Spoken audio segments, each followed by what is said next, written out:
سمینار 21 روزه ارتقای ظرفیت برای واکسیناتوران 8 ولسوالی ولایت غزنی از سوی مؤسسه جک با همکاری مؤسسه یونیسف در این ولایت راه اندازی شد.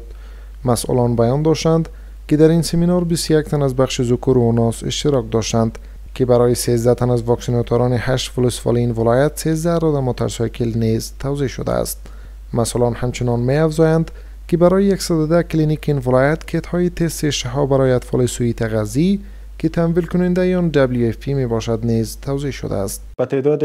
21 تن واکسیناتور اشتراک کرده بود که 7 تایشان آقایان بود و 14 تن هم از خانم ها بود که هزینه مجموعیشان بالاتر از 2 میلیون افغانی بود و همچنین ما شما شاهد توزیع 13 اراده موتورسیکل بودیم که قیمت مجموعی موتورسیکل هم بالاتر از 600,000 افغانی بود. د یونیسف په مالی لګښت او د ساتمې او د جک مؤسسې په همکارۍ باندې په دې وتوانېدلو چې هغه 14 ورونو ته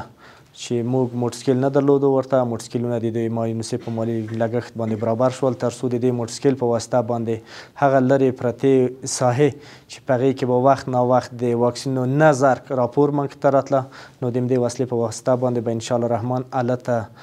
قوي جوړ په وخت واکسین تطبیق شی. در همین حال شماری از واکسیناتوران در این ولایت میگویند که قبلا به دلیل نبود وسایط نقلیه با مشکلات زیادی مواجه بودند که با دریافت این موتورسایکل ها می توانند به مناطق دوردست این ولایت نیز رسیدگی نمایند. نو د جک مؤسسې په همکارۍ باندې موږ ته خپله یو ورځ ټریننګ هم دایر شو چې موږ هغه ټریننګ واخیسته او تصدیقنامې هم راته راکړې. نو د جک مؤسسې په همکارۍ باندې موږ ته خپله سکوټر هم راکړی شو چې موږ کولی شو د هماغه سپینو ساحو ته په دغه سکوټرو باندې لاړ شو چې دغه ساحو کې مخکې ډېر مشکلات و. پیش ما خیلی امرای مشکل مواجه بودیم به خاطری که ما ترانسپورت چیزا نداشتیم رسیدگی به قریه نمیشد اشتکاز واکسین میماندن و حالی این وسایل که پیدا برای ما توزیع شد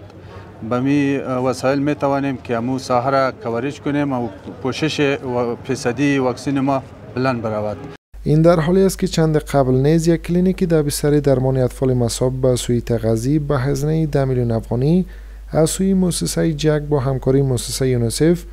و ریاست صحت عامه این ولایت در ولسوالی مقر این ولایت افتتاح و به بهره برداری سپرده شد.